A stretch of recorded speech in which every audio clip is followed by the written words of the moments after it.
I have to pee. Go off, but queen. then we can get into Hunter Schafer. Yeah. The real transvestigation.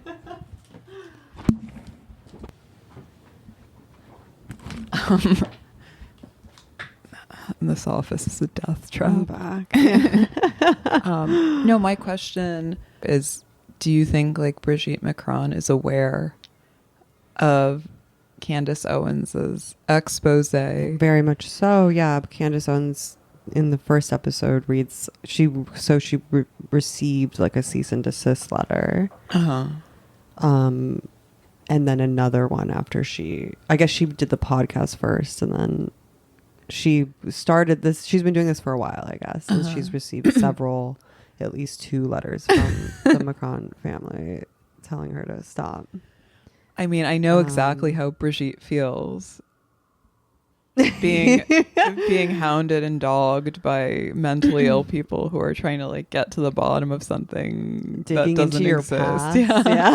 Yeah. For sure. And you're like, wait, what? And then it has the effect of making you feel kind of unwell and pathological because you've like courted this energy. I was also thinking about the Sydney Sweeney discourse that like rears its ugly head every couple of months on Twitter. And people are always like, well, you know, Sydney Sweeney is like a young, beautiful actress who's probably not even keeping tabs on this. But then inevitably she like issues like a teary video or takes a skinny selfie to like prove the haters wrong, you know? Yeah. And you're like, oh, she's like watching and listening. Of course. Yeah.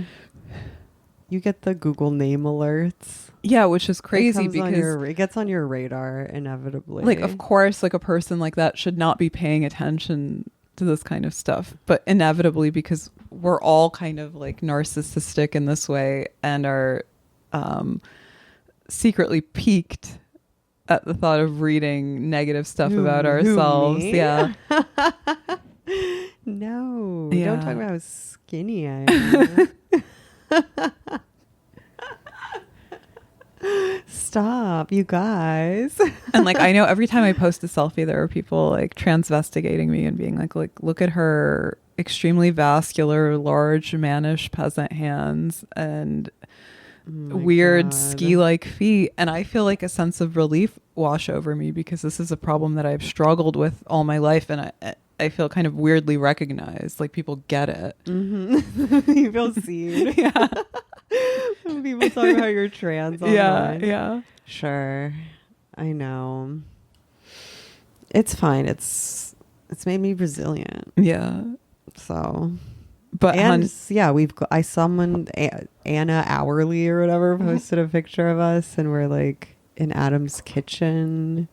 I have like bleached blonde hair. It was like right when I moved to New York. You were still kind of in your lasagna, Anna. Say it. It was still chunk. Say it. Say it. You're a little chubby. Mm-hmm. And I mean, I'm like skinny fat. And just like we're both making really like bad styling. We look poor. Yeah. We look poor. Yeah. We look leftist. Look, a couple of dirtbag leftists. And I was like, wow, we've both really like grown up. Come a long way. Yeah. And like part I have to thank the haters, you know, because they really they have like, you know, if they really made us think about this kind of shit. If I have to do a public appearance or be photographed, like I used to really just not show up. I like didn't even think that like alcohol had any effect on the way I looked and felt until I was like 30. Because I was like, whatever. Well, it doesn't in the real world because like. But then I started doing squats because I was like, people are gonna say I look trans if I'm not serving body tea. No, I mean it like doesn't in the real world because you know like people are always like you know lashing out and calling you fugly on the internet. And I remember some person was like, well, Anna suffers from the fact that she's been like ugly her whole life and people have made her aware of this and she has an inferiority complex. And I was like, wait, no, I never felt this way until I became a podcaster because no one ever in my life informed me that I was ugly. Not because I'm actually so hot, but because people in real life are generally civil and polite. And that's not the first thing they notice about you. And if they do, they keep it to themselves because it would be really weird and hurtful to air that information. I mean, you're not that ugly. Well, neither, it's like when people are like, she's so ugly. I'm like, I'm really like, I'm not that bad. Yeah. My face is pretty asymmetrical, but like both sides are okay. Like, yeah, they're.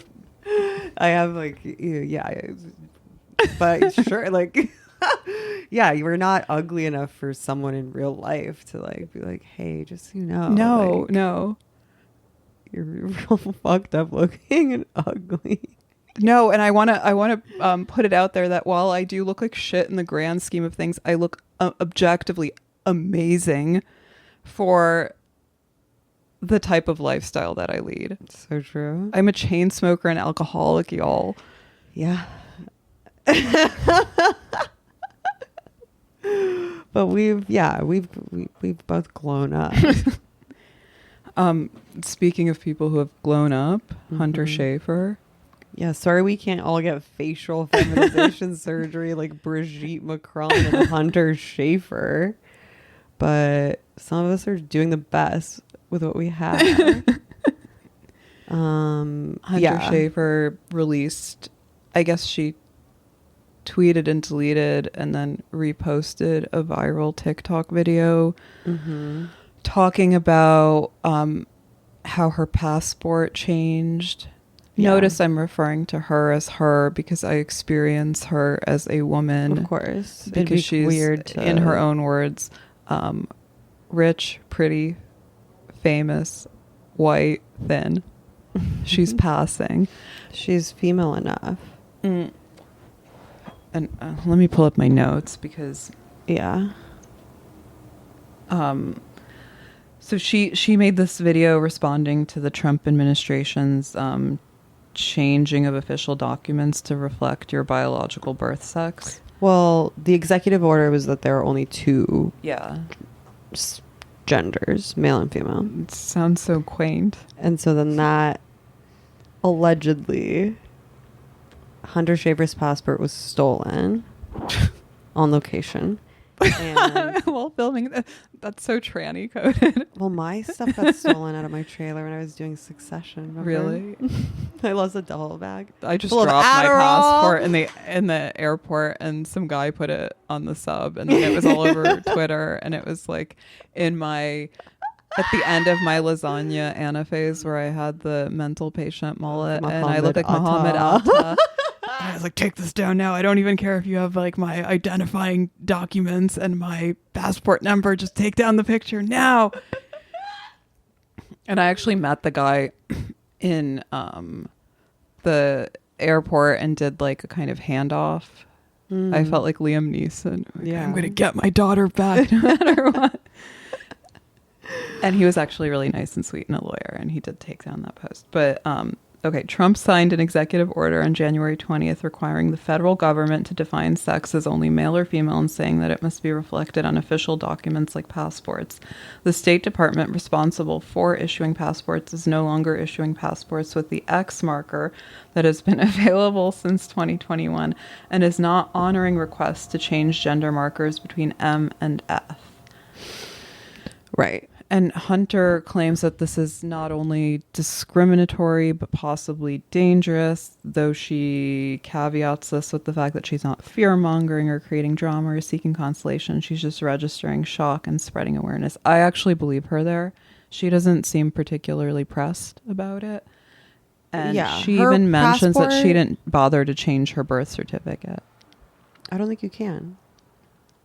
Yeah, no. maybe it's one thing I found out. Okay, is interesting. Prior, even to the new X designation, which is extremely problematic because other countries don't, that you use your passport to travel to internationally, see that you have X on your passport. Yeah, they just assume you're a tranny.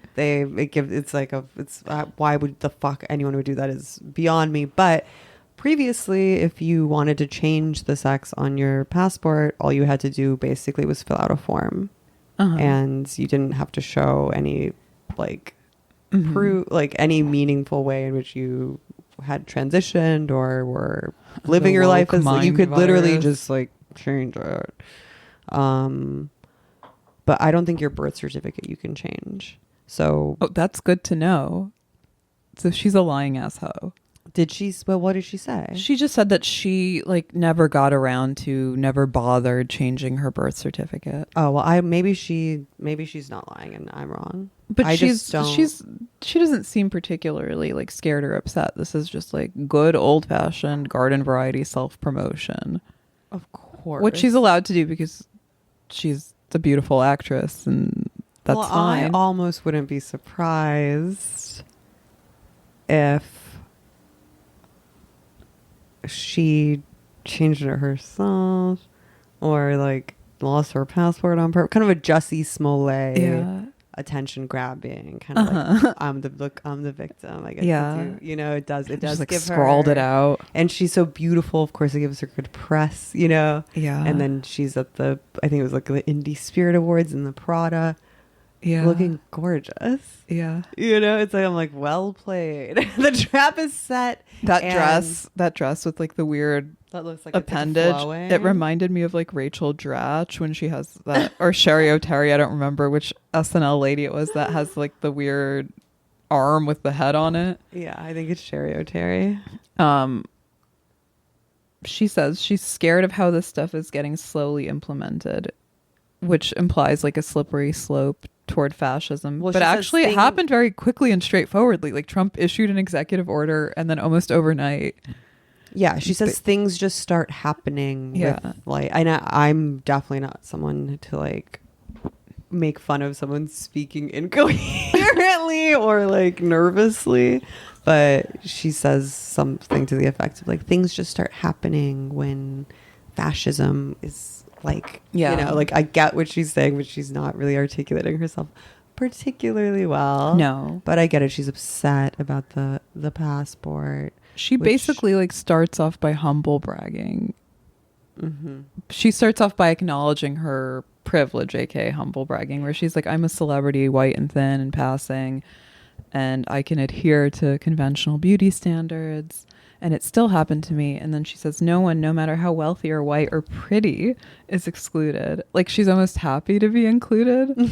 I know. And she claims that when she sent in the replacement request, she filled out female on the application, but it came back saying male. But it seems like basically what the Trump administration is saying is like, you're allowed to exist. You can identify however you want and live your life however you choose, but your personal life choice will no longer be like acknowledged or ratified in by official documents in defiance of science, right? Like that's kind of the message. Yeah. It's not like we're going to start rounding up all the NBs and trannies and putting them in concentration camps. You can't be like X gender anymore on your passport. Yeah. That's really, and which seems just like common sense. Like it's. Yeah, this is not oppression or murder. It's like kind of respectful disagreement by a gentle but firm authority, which is really what all women want at the end of the day. Well, I was almost like, I was like, I don't want to tread into this conversation.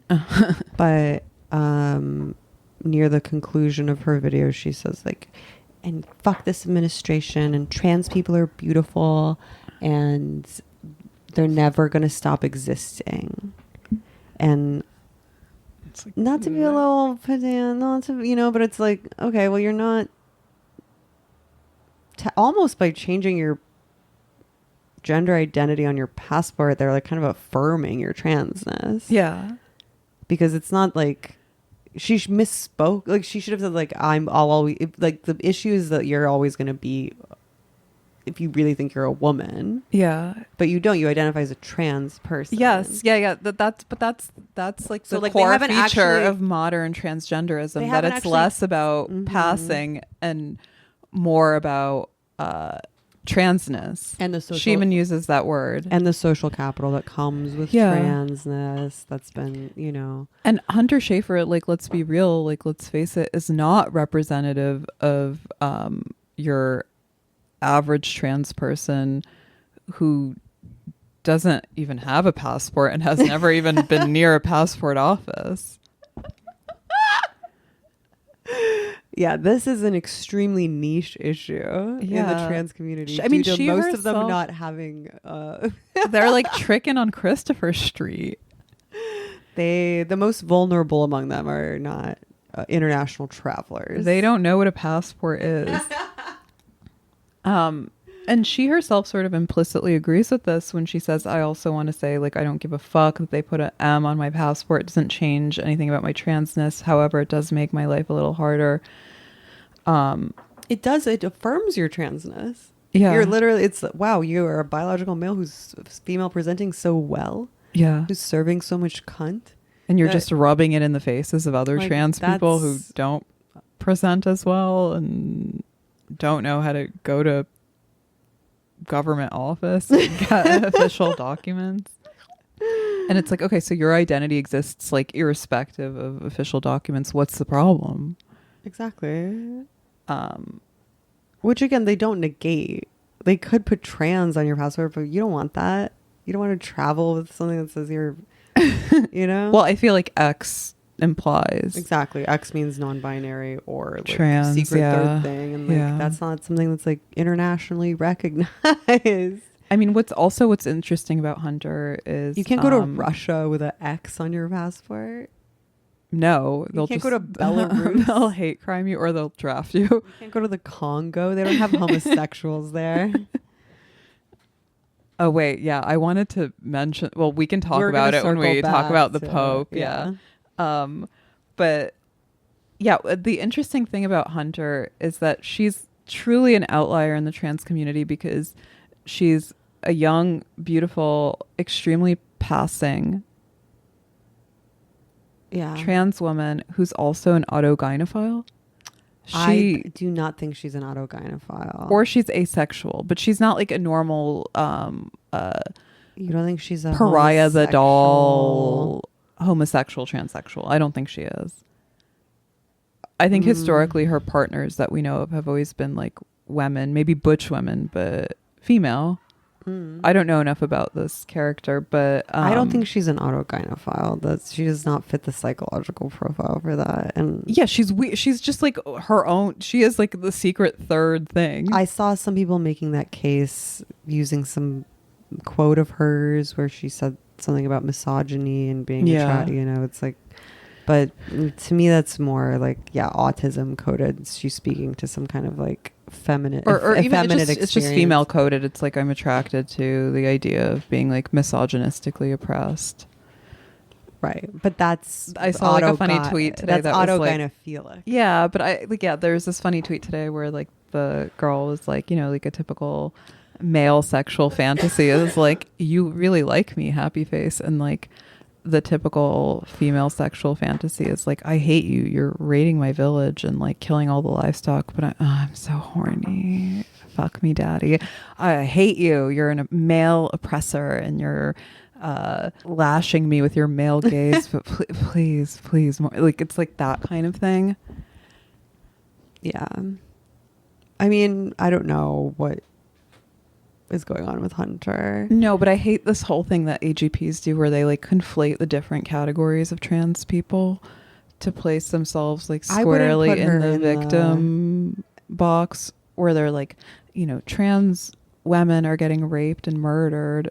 And like, as I've said many times on this podcast, it's like there's one category of trans women that are getting raped and murdered, and you were like a helicopter pilot and like stuffed in suitcases.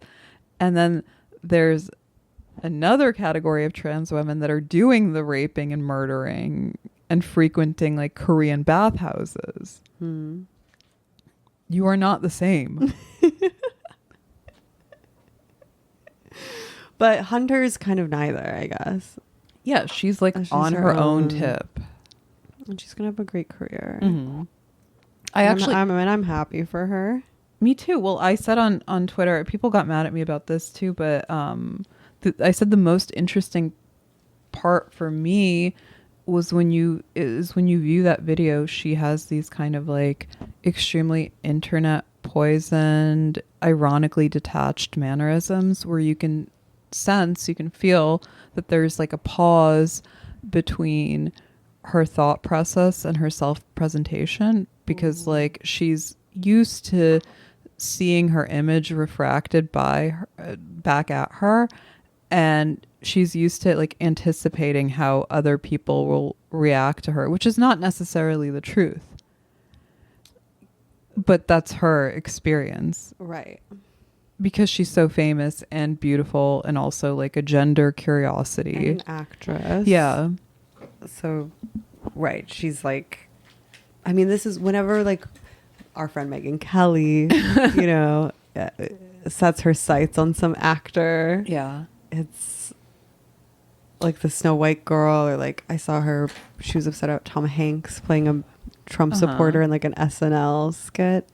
And it's like, well, they're actors. They're like, you know, Yeah. they're just kind of doing what they're trained to do, like an animal. And in a way they're innocent and pure, because they really kind of like thrive and flourish from attention, and they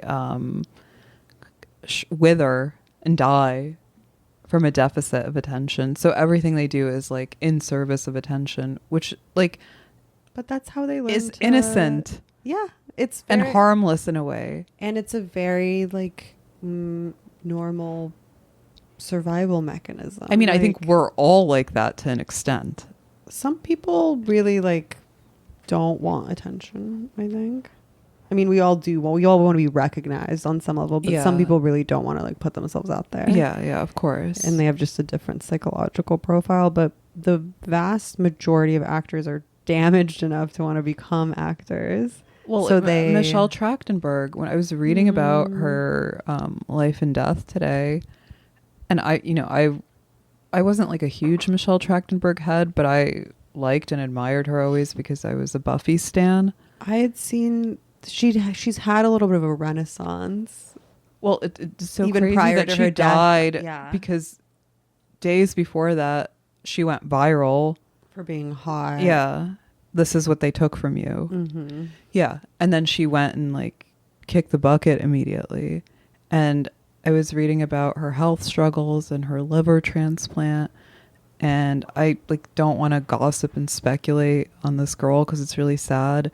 And she was really upset because she was, I guess, roasted in the media for, you know, losing her like youthful plump affect with age. But when I hear like liver disease, I assume alcoholism and drug abuse. Sure. That seems like the most common the Occam's razor explanation. Yeah. And it's like a very like I don't know if that's true, but it's like a very dark like Mulholland Drive type scenario. I mean, so many actors are alcoholics also. Yeah, and that they were posting that photo of her like when she was like 38 or 39, and she had like jaundiced eyes and like a thinning middle part, which was sad because my takeaway from that image was that she was still beautiful. Yeah. But like, yeah. I don't know where I'm going with this, but I want to see. I'm looking. Oh, she still looks beautiful. Yeah. Yeah.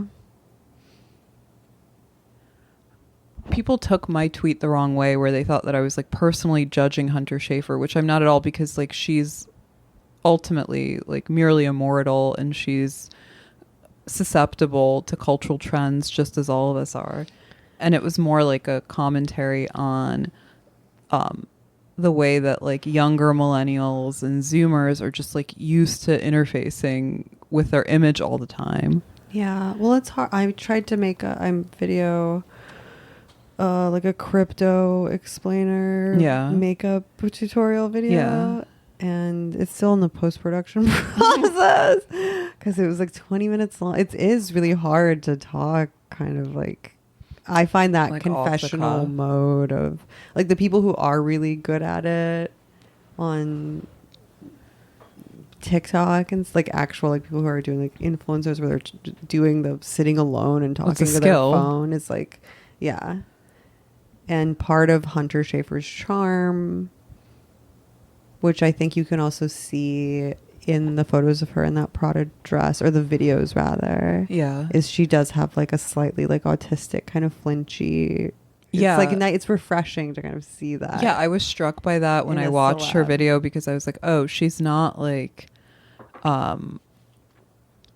overly sexy or a femme fatale. She's like a quirked up shorty. Like she's kind of weird. And she's not like, you know, like Candace Owens, like, you know, like projecting and enunciating and like speaking with like clarity and purpose. And like, and somebody said to me like, kind of like oh, rambling. Anna, you're such a cruel bitch. This is called thinking before you speak, like gathering your thoughts. No, that's not what it is. Because when you're actually genuinely like authentically gathering your thoughts, you look kind of like awkward and ugly and weird. You're not performing for the camera. Yeah. And like, I don't know, I think we're all prone to this now. Like when you do like little Zooms or live streams and you're kind of like looking at your image. Yeah. Everybody does that. You can clock it. It's like a 13-year-old white kid saying the N-word in his basement when he thinks no one is listening because he's like rapping along to some lyrics. There's this very like minute pause. It's like Steve Bannon's Roman salute. See back. Just like a little too trepidatious. But what I'm saying is that we're all trans now is the problem. Sure. Because we're all locked into X. I know.